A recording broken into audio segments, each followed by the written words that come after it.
Hey everyone, it's our podcast show, and this week Winston and I will be going back to the 80s. So, the 80s is one of the most colorful periods. It continues to influence us even today, from some of the new shows that you are familiar with, like Stranger Things, to, reboot after reboot after reboot. And, for better or worse, they're still taking influence and inspiration from the 80s. Yeah. So, in this show, we're going to focus on the tech trends that have continued beyond the 80s. And we're going to do it through the TV shows, movies, and some of our favorite gadgets of the decade.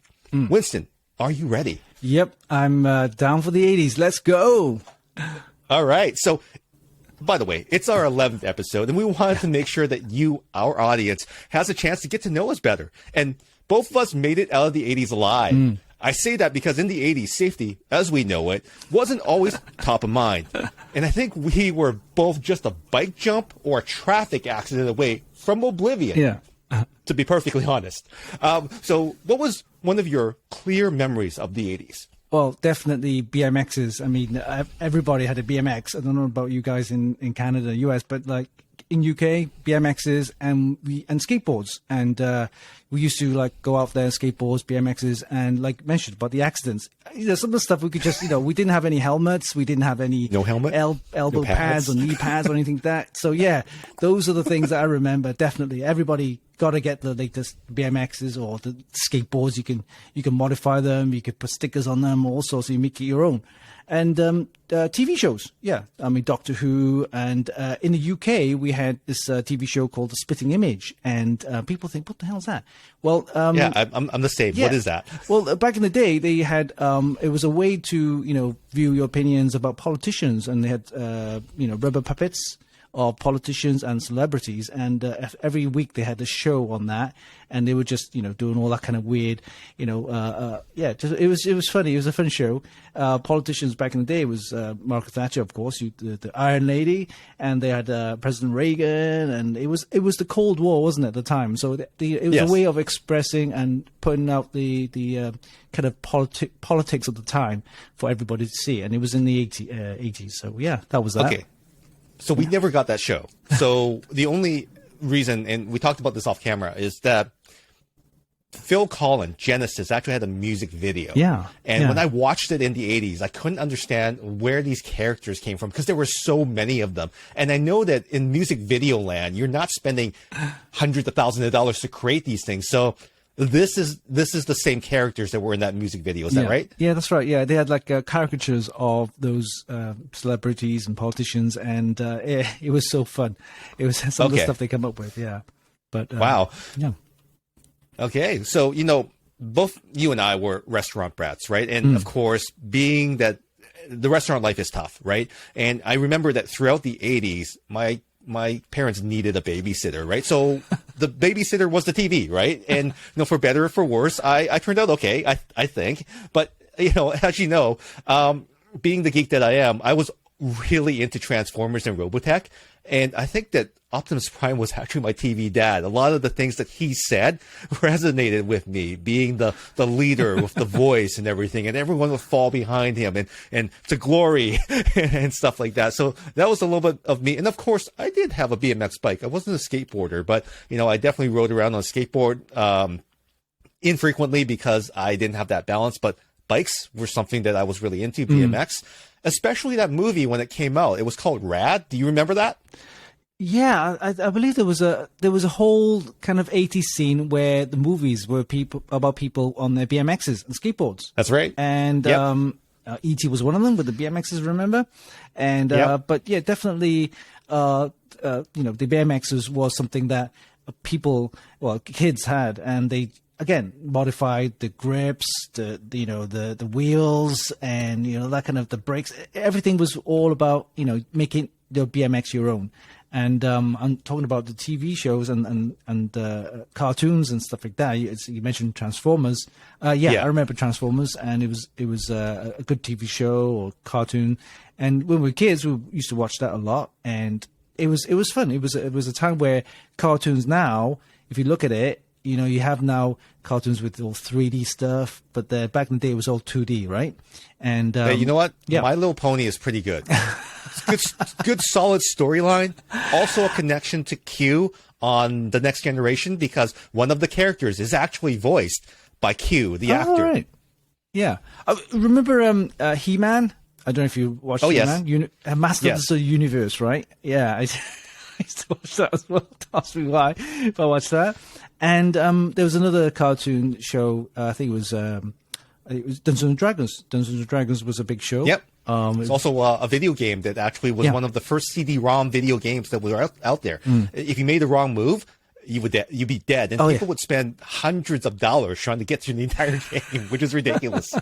It was expensive. It was one of the most expensive games in the arcade. Yeah.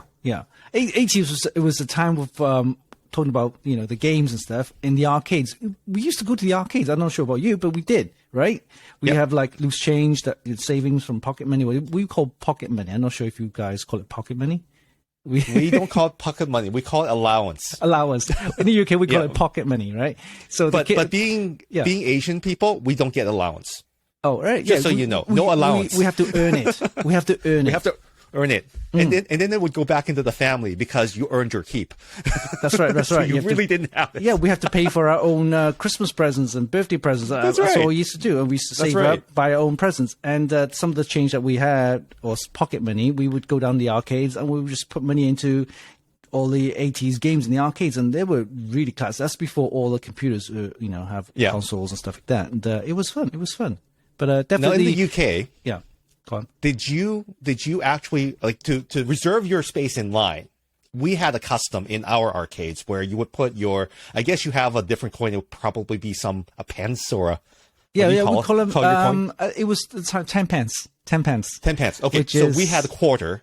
Yeah, about a quarter. Yeah. So same price, right? Same price. A quarter would be like if you wanted next, you would put your quarter on the screen. Oh, is that how you would do it? Yeah, that's right. Okay, yeah. So someone's playing, right? And he's like got 2 credits left, and he's on his own or maybe with a partner. But then you want to play that game, right? So he hasn't got any coins on the window or the screen. So he's all finished up with two more credits. And what you do is you get your coin, and you just put it on the screen, and that indicates that you're next in line.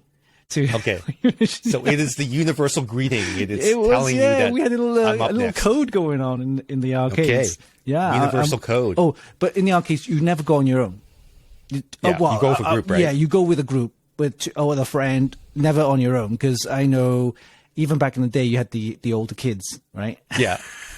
They're a little bit dodgy. Is that what you call it? Mean. They look at you, and they will come pick you on. But 80s in the arcade was all fun, and of course all the cartoons but definitely the BMX and skateboards and the TV shows was really the kind of thing that really resonate, and of course reminisce the 80s. But TV right shows, on. Well, right on, and we will be getting back to a little bit of gaming because that's in our third segment of this show, which we'll talk a little bit about some of the toys, including some of the consoles that influenced us as we were growing up. But let's talk about those 80s TV shows. I mean, 80s TV shows were full of gadgets and tech. I mean, coincidentally, many of these things are actually still trying to become reality. Yeah. And I thought that we should systematically go through some of these show genres. In particular, I think some of the big shows that talked about, really huge scientific things was Quantum Leap. I mean, this show was about a scientist that was trying to travel through multiverses, I guess, which would be the more I think accurate sense of it, because he was traveling through time, but he was actually traveling through alternate strings of reality, because everything that he did affected a certain string, but it didn't actually reflect the certain timeline that he was already in, I don't think. Yeah. And it was such an interesting, groundbreaking show. I mean, you would have a AI called Ziggy. You would have the general was trying to keep the program alive, and then you would have Samuel Beckett, played by Scott Bakula, who was incidentally the captain of the Enterprise, the first Enterprise. Yeah. And this was a really good show. Did you have an experience with the show in the UK?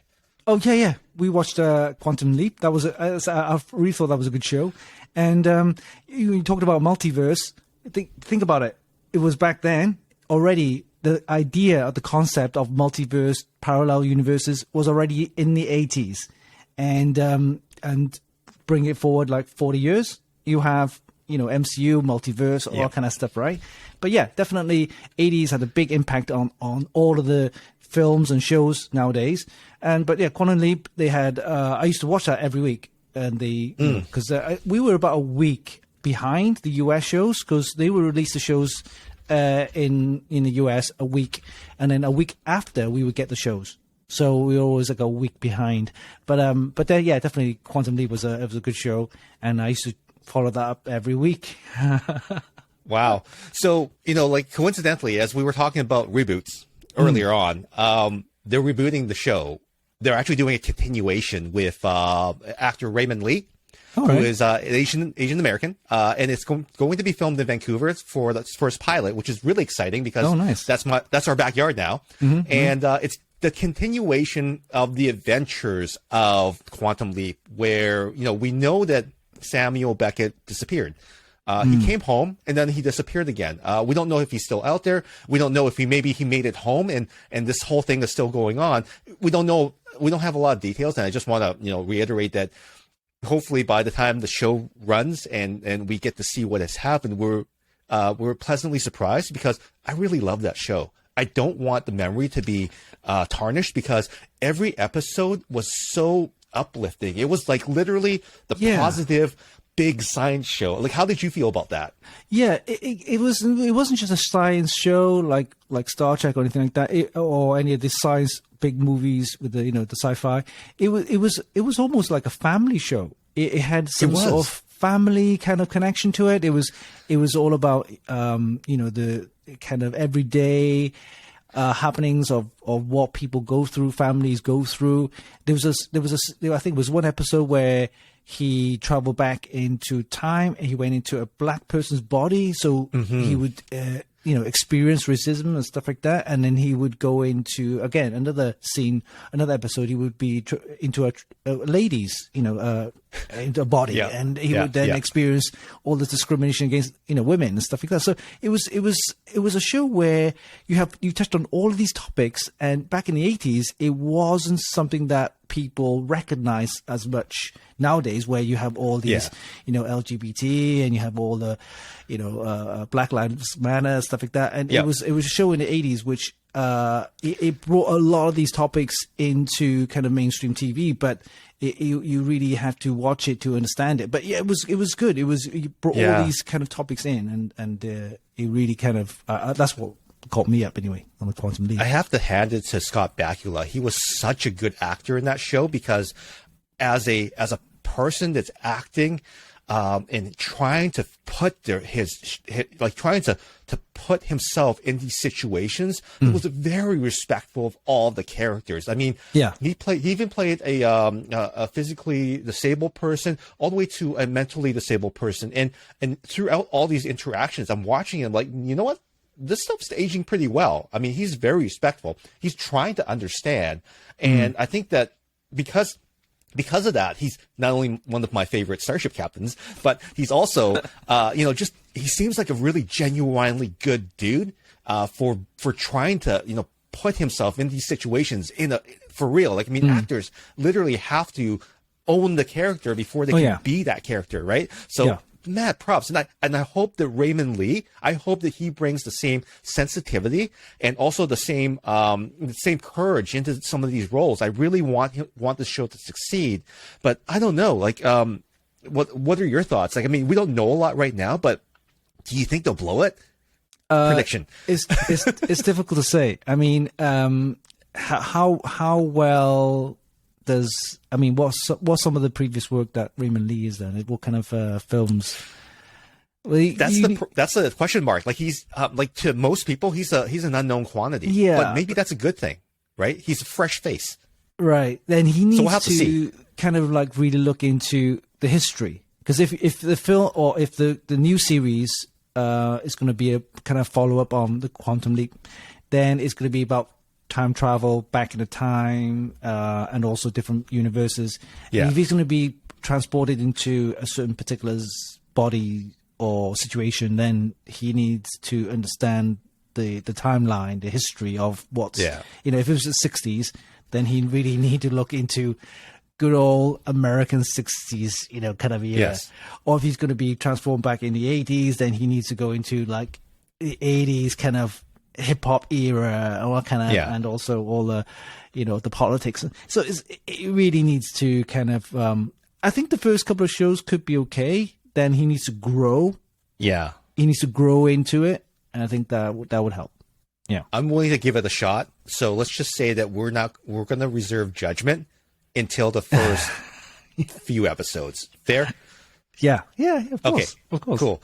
So moving on to some of the big science shows. I mean, one of the other ones that actually took over the 80s for me was Sliders.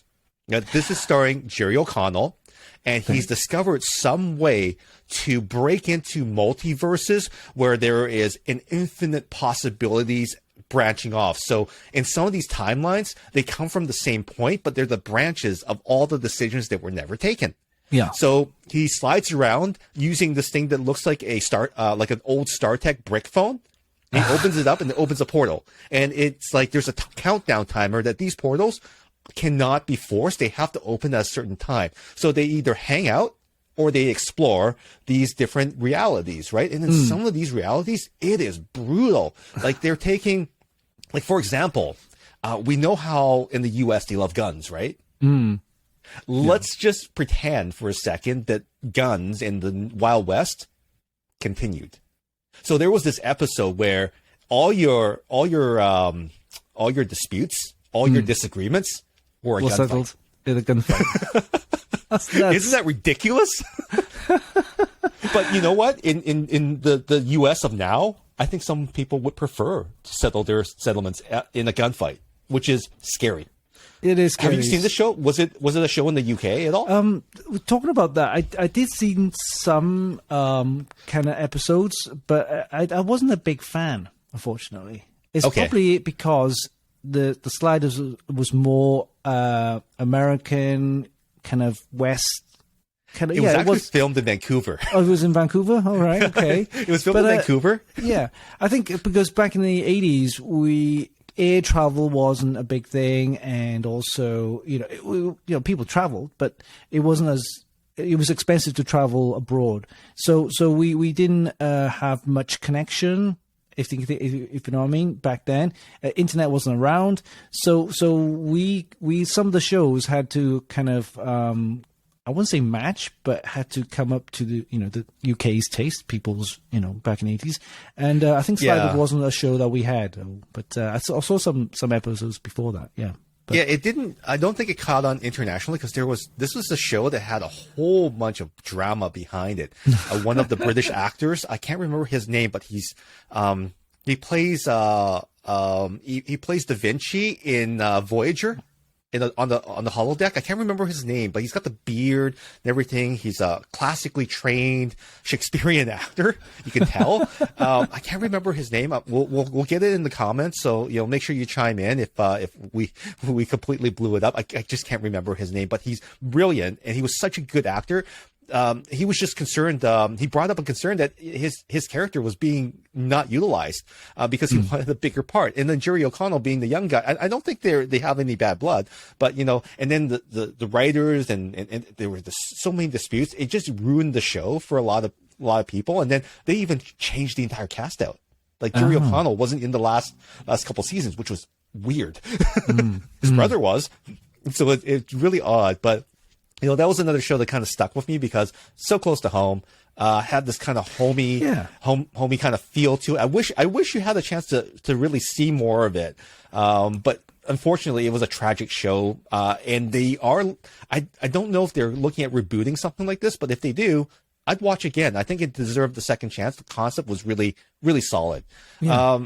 Take me to the UK. What's something that was in the UK that really stuck out? Big science. Oh, I think, well, usual. I mean, you mentioned Quantum Leap. That was a show that we had as well.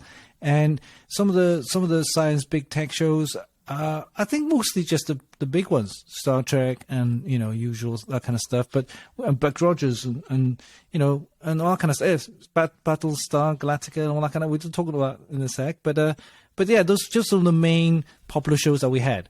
But nothing UK born. Like, I mean, nowadays we have everything. We have Torchwood, we have Doctor Who, we have Torchwood. Doctor by Who. the way, is like Torchwood is actually Doctor Who.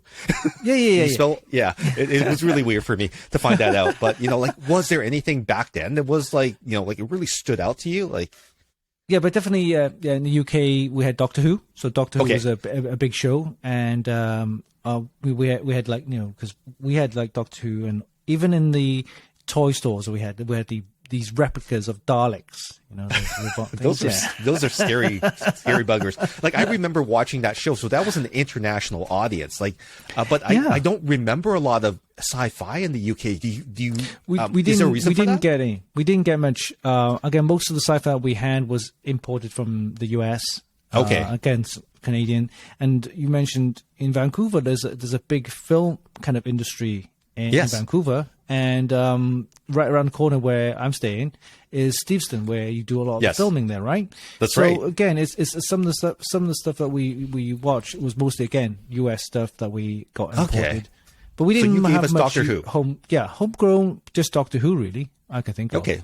But it's a huge franchise, all over the world. Whovians, right? Like that whole thing is huge, right? But one of the things that permeated the 80s and continues to influence the 2000s, of course, is the Battle of the Vehicles, where the vehicle was actually the main character. And one of the first shows for me, and I think for a lot of people, was the Knight Rider. This was the shadowy crusade of a man who does not exist. Michael Long became Michael Knight, played by David Hasselhoff, who was an injured cop that was reconstructed in the image of this Foundation's son, who we later find out is some evil megalomaniac dude, right, with a goatee. But anyhow, not to give away that show if you haven't seen it, it was all about the car. The car was so cool. It was really cool. Yeah, it had it had the little red laser thing back then. It was it. Everybody wanted it. Yeah, like the red laser thing was actually a carryover from one of the shows that we're going to talk about next, Battlestar Galactica. The Cylons, is Glenn A. Larson's signature. He put that in the car too. Oh, the same wishy thing. Yeah, that was from the Cylons. But like the car actually had a lot of green technology. It was apparently it was powered by hydrogen, some sort of hydrogen reaction, because you never filled it up. Yeah, it had turbo boost, which allowed it to jump over things. Turbo boost. That sounds like an Intel. Yeah, you know what? They might have stole it from that, patent pending, copyright, and everything like that. But the show was about the vehicle, the technology, and I mean some of these things are viable, like oil slicks, like smoke screen. I mean, things like that could happen on a vehicle, but not on a legal vehicle. What about the car itself? What car is it? Because in the UK they didn't have this vehicle, but we didn't have it. Vauxhall would be the partner of GM, so I think it was some sort of collaboration, which is called the Trans Am. It's a Pontiac. Yeah, we never had it in the UK. Yeah, we never had it in the UK. Like for example, the Ford Mustangs and stuff like that. Yes. Right? That we had because it was famous. People want that. But the Pontiac, well, we never had that. That was an 80s car, right? That was an 80s car. There was also on the Chevrolet side, which would be kind of Vauxhall-y, would be the Camaro. The Camaro was the direct image of the two. So the vehicles were very similar. A mix together. A rebrand. Yeah. Okay. I don't know what GM did at that point, but no, it was Camaro and it was Trans Am, and Trans Am was the cooler one because it was picked up for a television show by NBC in the 80s, and it turned it into a character called Kit, who was voiced by, I can't remember his name, but he was a butler in a lot of different shows. I can't remember his name. Something Daniels. And he was the iconic smart aleck voice of Kit, right? And he was, you could hear he was kind of British. Oh, right. Yeah, that voice of the very car, iconic voice. I don't think he's with us anymore, but like without that voice, it wouldn't be Kit. Without that acting, it wouldn't be Kit. So I think in a lot of these cases, like the acting, very, very important, even though the vehicle itself wasn't actually a real person, but it was. Yeah. Yeah, we're talking about Knight Rider is automated driving. That's what we're having right now. And the yoke steering wheel? Yeah, and that's back in too. Remember, that was back in the 80s. Now, for 40 years, we have autonomous driving now. See? Autonomous driving, yoke steering wheel, Elon Musk ripping off the 80s. Right? Go figure, right? So all this, except for the bulletproof glass and bulletproof body panels and everything like that, the fit and finish on Kit was really good, but on Tesla's, not so much. Oh, yeah. They need to invest in the bulletproof technology. Yeah. And Kit could actually go in the water. In one of the episodes, he was actually in the water as a boat. I mean, no Tesla could do that. Because the water would get in. Didn't they have, it was another TV film, actually. We'll talk about that. James Bond. We had all the James Bond in the 80s, man. Oh, the Lotus. Lotus was, it went in the sea, didn't it? And all that kind of stuff. That was pretty cool. It was a submarine. Submarine, yeah. Yeah. It was because it was James Bond back then. It wasn't just about James Bond, the 007. It was about him and the fancy car they used to drive in all the James Bond. If you look at all the 007 films, there is a car in there, and it's all modified. And 80s was one of them. I remember the Lotus that goes into the sea. That was pretty cool, man. But the tragedy is that even though the car was something cool, he always ended up destroying it, and Q would get really mad at him. Yeah. Which is unfortunate. It always ends up blown up or broken or destroyed, which is so terrible. But I think we talked about this, but one of your favorite shows, it's about the motorcycle. Can you elaborate on that? Street. I think it's called Street Hawk, right? You got that in the UK. It was, again, very similar with the, when we talked about Knight Rider, it was black, and the guy at the, you put the helmet on, and the helmet had all this head-up display. The HUD. Exactly. So if you look at it in the 80s and 40 years, you got the Google Glass and all that kind of VR stuff now, and that was part of the Street Hawk. You put the helmet on, you see all those, head-up display, and the bike. It was just crazy. It would go, I don't know how many super speeds, but it will calculate the best route, and it would just skip all the cars, and it would just go into like all. I don't know how, but it was crazy. You know what? That's the next evolution of full self-driving, right? Is that they can calculate how to weave in through traffic, around without crashing into any of the cars, but other human drivers. Yeah. Street Hawk, it was okay, but I think the biggest one was Knight Rider. And, for sure. Yeah, and then the other one was in the air. You know what? There was an air battle, right? Yeah. The air battle was between Airwolf, which was the super sophisticated Bell something. I can't remember what the number is. Helicopter, which coincidentally a lot of places use as a ambulance, air ambulance, and then Blue Thunder, which was I think it was a military helicopter set up for civilian use in a police force. A police force, right? With a Gatling gun. I think we did have both shows, Airwolf and Blue Thunder. I think but I think Airwolf was the one that caught on because it could do super speed. So back then, it could actually go Mach speed for a helicopter, which is impossible. That was just dumb. Yeah, it was one of those things where, back in the 80s, it wasn't about how good the car or, plane it didn't or whatever need to be accurate. Yeah, it was all about speed. If you had the speed, that was it, and if you look at all of those vehicles, they had speed, right? Yeah. Like you mentioned, the helicopter with max speeds. Like, how does that even work? I don't think it's physically possible. And it came out of an abandoned mountaintop. I mean, it's so stealth and everything like that. I mean, eventually someone's going to have to figure out that, hey, people are coming out of a mountaintop. I think that's where the aircraft is. Maybe we should blow that up. And I think they actually did have their base infiltrated in one of the in one of their movies. I can't remember which one. There were so many. But that was a great show to see, bad guys versus good guys, and then and I think their Airwolf was actually stolen one time. Like all the scenarios were played out, but like it was a fun show. It was just fun, right? Definitely. And you talk about all these shows, all of the tech and stuff that you think makes the show so successful, all the stuff that you'll see nowadays, as if it was just it's already there. But that's still don't now. think, but 4 years ago, it was something that was new. It was a new concept, and it was something like hey, will we see this in the future? It is. It's already now. Don't think we're going to see a supersonic helicopter. I don't think that's possible. No, exactly. But Blue Thunder, I think, is one of the shows that didn't really age very well.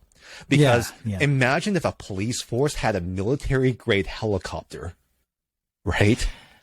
Yeah, with a Gatling I guess. gun and the surveillance in it. Yeah, that's a bit too much. Yeah. It's too much, right? It's not aging well. That show does not age well. If a police force had that, like, oh my God, that would be not a good thing. Yeah, I think why they had that Blue Thunder kind of show was, I think it was towards the end of the 80s. Yeah. I think the crime level back then was quite high.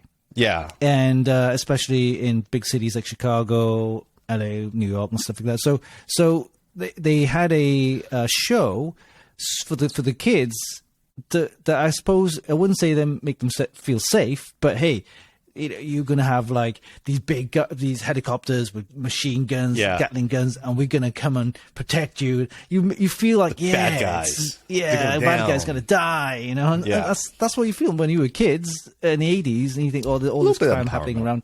Yeah, so it was more of a kind of hey, we got your back. We're the police. We got these big Gatling guns. We're gonna catch the bad guys. It's a good message back then. I don't know how it's gonna work nowadays, but I want this whole thing to get better personally, because we can't just tear out the entire police force. We have to kind of systematically fix it. But that is something that I cannot. Well, I cannot fix that. I'm going to have to reserve my mind for something, which is space. Battlestar Galactica. Did you have that in the UK? Oh yeah, definitely. We had Battlestar Galactica. It was a major kind of sci-fi. It wasn't tech. It was sci-fi, right? And I used to watch that. I love that show. And I think what's the other one?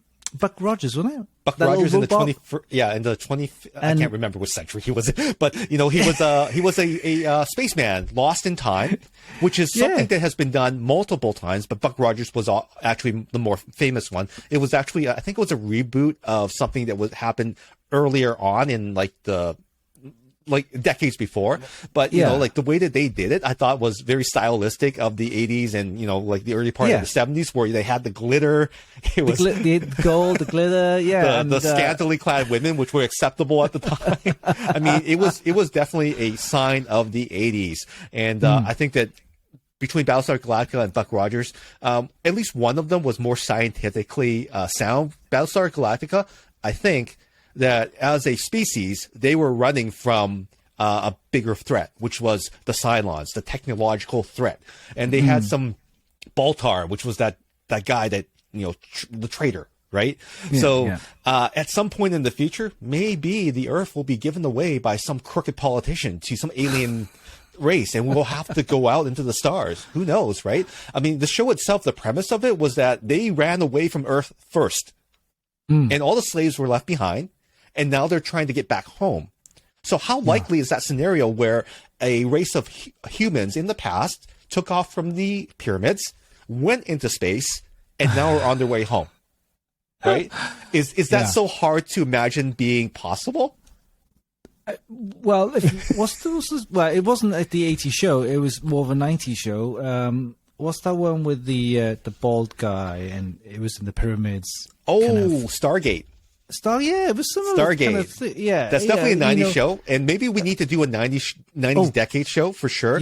But definitely. That's definitely a good concept, and I think that has some viability to it. Like that's right. Stay tuned. Yeah. So it was about like the kind of alien kind of thing that I don't know. It was about we're not here by ourselves. We got a alien somewhere that kind of overlord, whatever, looking over us and stuff like that.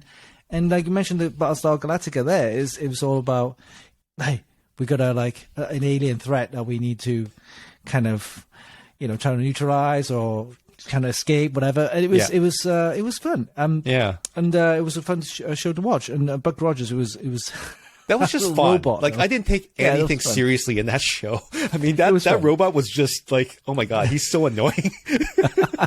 Just take him off the show, please. He wasn't even R2-D2. He was not even that cute. Right? He looked like some child robot. It was just super creepy. But, moving forward to shows that influenced now, Star Trek The Next Generation was definitely the penultimate show of the 80s that came out of the 80s. They gave us it gave us the scientific basis on which technology would spring from. And Star Trek was very good.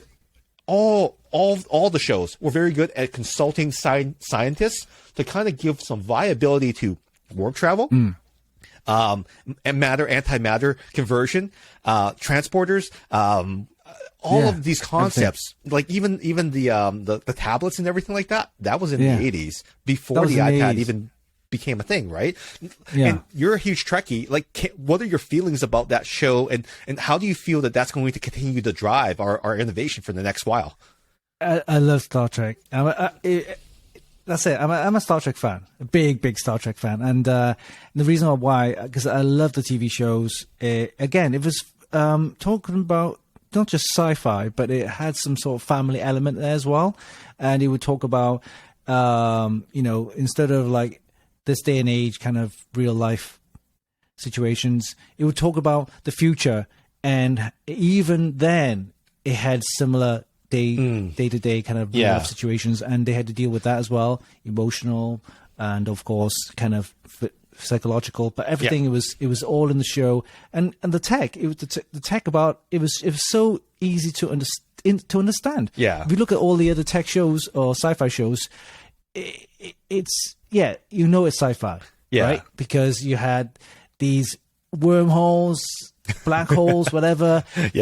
Back then, people didn't understand the science behind that, the quantum science behind that, or this, string theory and all that kind of stuff. It was more towards the end of the 90s and 2000s that they kind of, Hadron Collider, blah, blah, blah. But in the 80s, you had Star Trek, and even the wormholes in Star Trek is more feasible. Yes. And it's easy to understand. They're based on facts and scientific data that we have right now.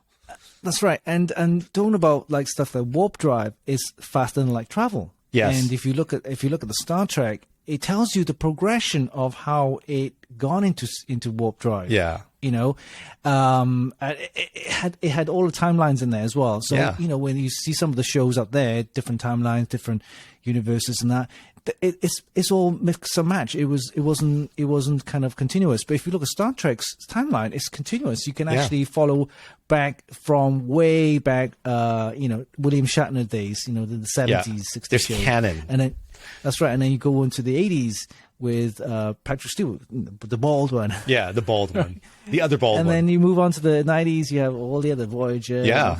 But it follows the timeline. You could trace it back. Yeah. And also the technology, it's something that it's like, for example, The Fly.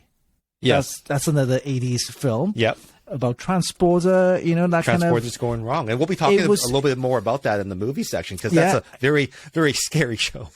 Yeah, that's right. But that transporter technology, again, from Star Trek. Yeah. And then there's loads of stuff you can take from Star Trek, and you could just bring it forward. And it's something that they already... shown on the TV shows, and that's what I like about the technology behind it. The you can relate to, you can easily relate to, and like the flipping phone. There's a right? progression like here. Yeah. Tricorders. Right. I mean the flipping. A communicator, tricorders. Wow. Yeah, and that kind of stuff. It was already, they already had it there. So and that was in the 80s. Star Trek is continuing to push the boundaries, and I think that the new shows are also doing their part. I think we're going to have to do another show that's related specifically to every show and every piece of tech that comes out there. So we're going to table Star Trek for a little while now, but please leave your comments below on some of the things that you want us to touch on. Maybe we missed something, or maybe we're totally wrong about the show and you think it sucked. It didn't. But there's definitely other shows out there that we might not even be aware of. So, again, make sure that we know about those. Like I've been finding out about 80 shows that have run for like a season, and I've never seen these shows before. So definitely put your favorites down below. Okay. So, we talk about a lot of things here, and one thing I want to talk about is the sponsors. And I don't want to say that we're giving you a ground floor opportunity. It kind of sounds shady, right? But on YouTube, if one of our podcasts blows up, ads don't change in the podcast. So if we get 100 views or 1 million views, being someone that believed in us when we were newbies is a pretty cool thing. If you see potential, reach out and make sure you have something for the audience as well too, because we want to take care of both, not only be able to support the podcast, but also support our viewers who have been doing so much work in getting the word out and commenting and everything every single week. So we appreciate you all the time. You are our first sponsors. And if we have someone that wants to take us on, we're going for the ride together. Okay, so definitely. Now we talked a whole lot about TV shows from the 80s. They're awesome. What about the movies? Well, there's definitely some major franchises out there that continue to influence us today. And I want to talk about the first one, which is probably one of my most terrifying looks at the future, was the Terminator. Now, you had that you had the movie in the UK. You premiered about the same time? Yeah, we had it, yeah. Okay, yeah. So this is James Cameron. Scary, scary stuff. A cyborg travels from the past, from a computer Skynet that took over the Earth, and now is trying to prevent a faction of the human race from undoing everything that Skynet has done. Yeah. And they send back this terrifying thing played by Arnold Schwarzenegger called the Terminator. The T-1000, I believe. Yeah. The thing is, remember, when we talk Terminator, it's not Terminator 2, which a lot of people still reference. Yes. This is the first one, which was made in the 80s. The T2 that you see with all the graphics and special effects wasn't available with the special effects back in the 80s. It was done in the 90s. So Terminator 2 versus now we were talking about Terminator 1. That was in the 80s. Yeah. So this is the first Terminator. Yeah. But scary time travel, right? And it's it's one of the most iconic films. But I have to say though, on the other end of the spectrum, something that influenced us very positively was Back to the Future. That was actually the light-hearted take on time travel.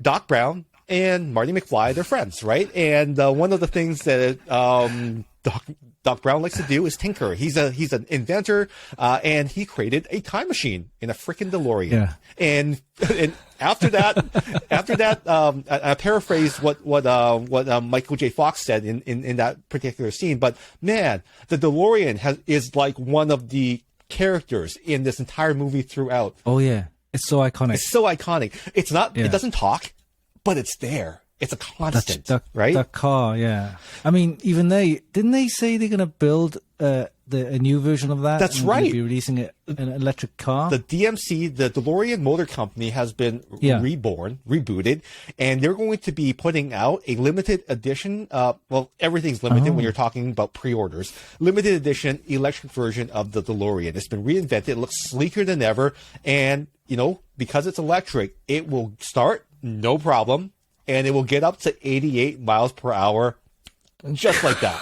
So if the DeLorean was actually electric in all of the movies, they would never have a single problem except for finding a place to charge it. But even then, because Doc Brown actually charged the flux capacitor with 1.21 gigawatts of electricity, which is a lightning strike.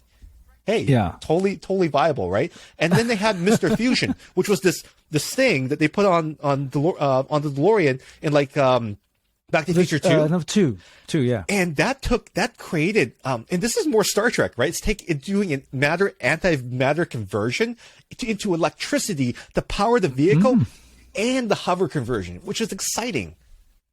Yeah, that's right. Yeah, they didn't have the hover car.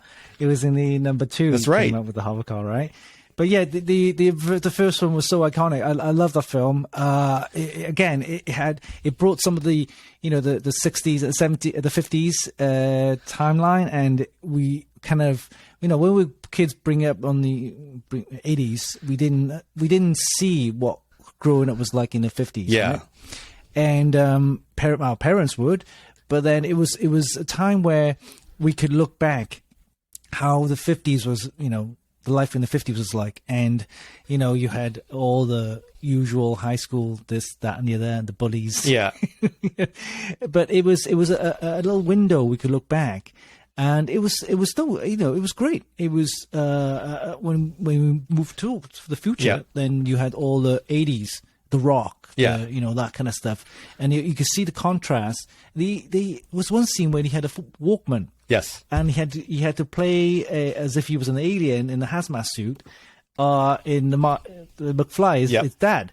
And he just played the Walkman. He was like, That reminded me of of another movie, which is from the future, which is right now, which is actually Star-Lord. He had the Walkman. Oh yeah, Star-Lord. So I don't know who stole what from who. Guardians of the Galaxy, right? Guardians of the Galaxy, and I don't know who stole who from who. But that scene again was like, were they calling Back to the Future, or was Back to the Future like influencing? Like, I don't know what happened. Definitely 80s films inspired, influencing. So there you go. A lot of the new films. Nowadays. So like we touched on that was probably some of the more iconic ones, but like. In the beginning of at tail end of the 70s, we had Star Wars and Star Trek, right? And that was coming in. They created franchises, and we got in the 80s, we got Empire Strikes Back, Return of the Jedi, and then we had all of the films that were released consecutively from the Star Trek franchise as well too. So there's this battle going on in two universes, right? But it doesn't have to be. I mean, I love Star Wars differently. It's like space fantasy, but space fantasy, and I love the first three films, right? The usual when it was first released in 1977. I think it was 77, right? And then you had the Star Wars Empire Strikes Back, Return of the Jedi. And remember, back then, they didn't have all these special effects. No. It was all kind of just, I think it was video layer, wasn't it? It's ingenuity. Like you're right. It's partially in camera, partially created on set to get it in the camera. And it's partially really cool, really good editors trying to figure out how these effects would actually work, especially the laser fire, because you can't send stuff across. You would actually have to overlay the fire frame by frame and then make that happen, which is incredible ingenuity. Now we just like keyframe follow, just click on there. I want special effects. Click. So much cheating going on these days. Actually, I know, you know what? No, it's crazy. Praise to the overlords of the past. You set us on the course to make things a lot easier for film, and things are getting way better these days, right? So much easier to create more films, better films, in theory, right? So, I mean, those are the two big franchises. I don't want to take up too much time on that because we could be talking about an entire show. So why don't we just save that for another show and get some other guests on, because I don't want to take up that time. But, we also have, shows that were on the lighter side of things, I guess. We had Spaceballs, which is on the opposite end of the spectrum. We had that was more of a comedy, right? Yeah, like fun thing. Spaceballs is like Mel Brooks creating their own space universe, which was a parody of Star Wars, and it worked really well. I mean, you got to go see that. I don't want to spoil too much. And of course, The Last Starfighter, I think, was one of the more obscure movies, because I remember that movie, but I think it deserved the sequel, but it never happened. What I remember about this film is that it related to us as kids, because in it the was arcade. A kid who actually flew the spaceship. It wasn't an adult. It wasn't an alien race. It was a kid, similar age to us. Yep. We're now early teens, and he would then get up on the spaceship, and he would control the spaceship, would fly and stuff. And he was, it was the spaceship and the little character, the little kid, was the star of the show. Yes, and that kind of resonated because we had kind of we could relate to it. Yeah, definitely. Well, he's more of a teenager. He was like the guy's more of a teenager, right? The pilot, kind of teens. Yeah. Yeah. So I mean, in a sense, it's like it's not like this hasn't been done before, where the video game unlocked the test. Oh, you can't be that. You're not worthy enough. oh yes, I am. I beat your game. That was my test. That happens in other movies, and I think, you know what? There's so many movies here that we could kind of pull from. I think we have to kind of we'll touch on one more, which was we talked about it earlier, which is Science Gone Wrong, which is like The Fly. Oh, which is tying into the transporter technology, which again is Star Trek technology, which again is influencing something that goes wrong in another movie. Can you tell people what that movie is about? I think you've got a really good idea. Yeah. If you guys haven't watched it before, it was one of those early sci-fi horror films, like the genre, and it was about, again, tech which gone wrong. And if you look at the Star Trek transporter, I think it was it's just a transporter where you vaporize, I guess, or ionize your body into particles, what's and they the term? reassemble. There's a term for it. It's dematerialize your body. Materialize or dematerialize. Basically, turn your body into atoms. Energy. And they transport that energy into another pod. Oh no! Where you receive it, and they recompile you back into yourself. So that kind of technology was, the replicator where they bring up a cup of coffee, and this machine would just tea hot, Earl Grey. Yeah, tea hot, and it would become So with that kind of technology, and the Fly was basically the guys developed this technology, and he's going to try it on plants, cats, animals, whatever. Oh, jeez! Of course, the scientist, right? And all of the times it would, I think it would fail. It would come up with a mesh on the other side, just that's kind not of good. Jelly, whatever. It was gross. It's a transporter accident. One time it did work, but it was on I can't remember, maybe an animal, can't remember, a rat or something. So the next part was he would test it on himself. Oh, no. I don't know why. Oh no! Some Why would you do that? Crazy scientists would do. So he did that, and what happened was when he closed the door, a fly just managed to sneak in. Into the pod with him. So when he pressed the button to try and dematerialize whatever, and then go into the other pod, then all of his DNA and the fly's DNA will all be mixed matched together, and then he would merge out, as if he was normal, and that was fine. But over the next period of, say, a few weeks, all the fly features come out, right? His ear was fall off. Oh no! Then he would have super sense. Now I'm remembering kind of this. Yeah, so gross. And his mouth would fall off. And flies. You know how fly eats, right? Yeah, through the and he sucks it up. So he did that, and oh no! And a fly's life is very active. Yeah. So he would be going around looking for mates. Yeah. Right. Yeah. Oh my god. It was so bad. It was a good film. I liked it, but it was scary. Oh, that's just disgusting. Talking about scary films, what other films are scary of the 80s? Scary films for me will probably be Hunted by an Alien Species. Yeah, and that was that was either Alien or Predator, right? Aliens and Predator. Aliens and Predator are actually kind of related. They're in the same universe apparently, because the aliens hunt each other.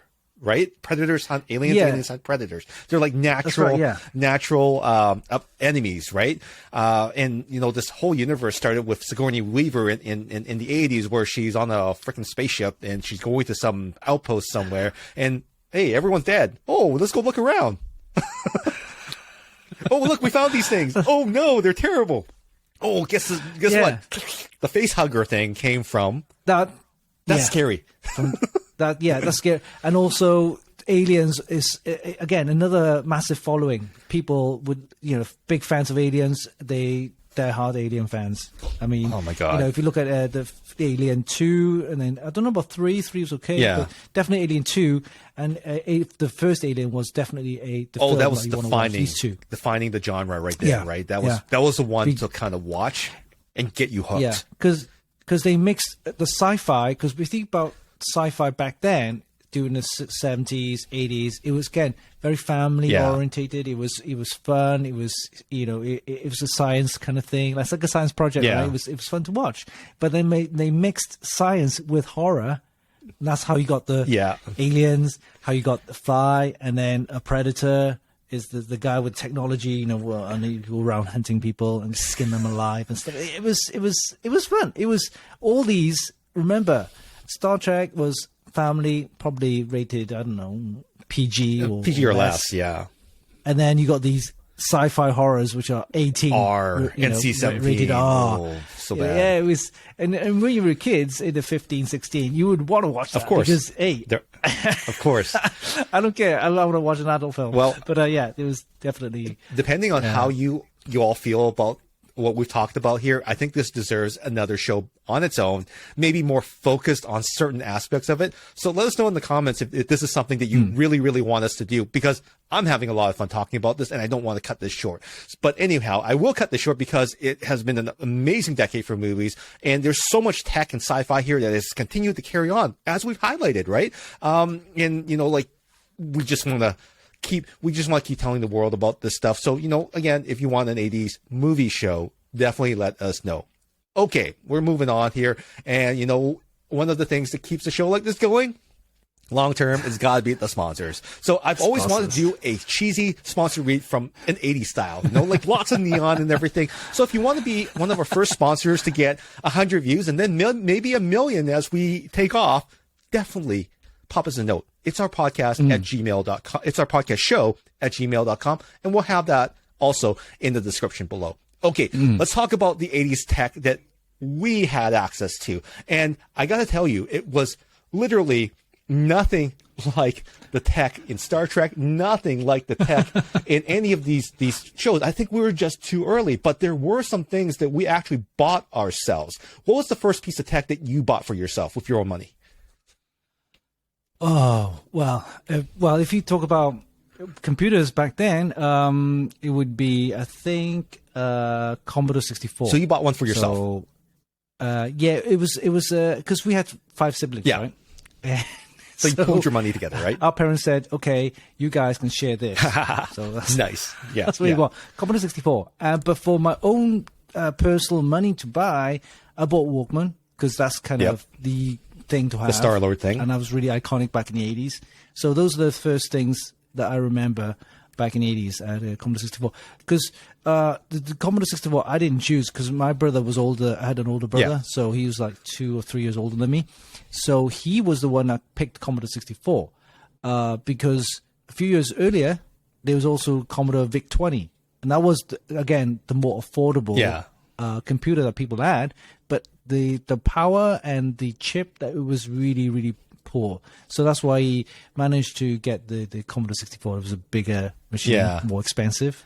And I think it was, at the time, it was like £500 back then. And we're talking about 80s now. So it's a lot of money. £500 back then would be equivalent to, say, $2,000. Oh, that's about right. I mean, that piece of technology was miles ahead of everything else, because it was accessible to us. You know, one of the first accessible pieces of technology. And I didn't actually have a computer for a very long time. We used, obviously, you know, being a small town, we only had access to the ones inside the school. But one of the first pieces of tech that I actually purchased for myself, and this is one of the most high-tech pieces of technology that I ever had at the time.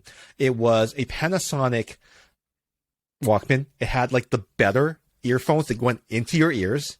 It had the little drivers that went in the ears.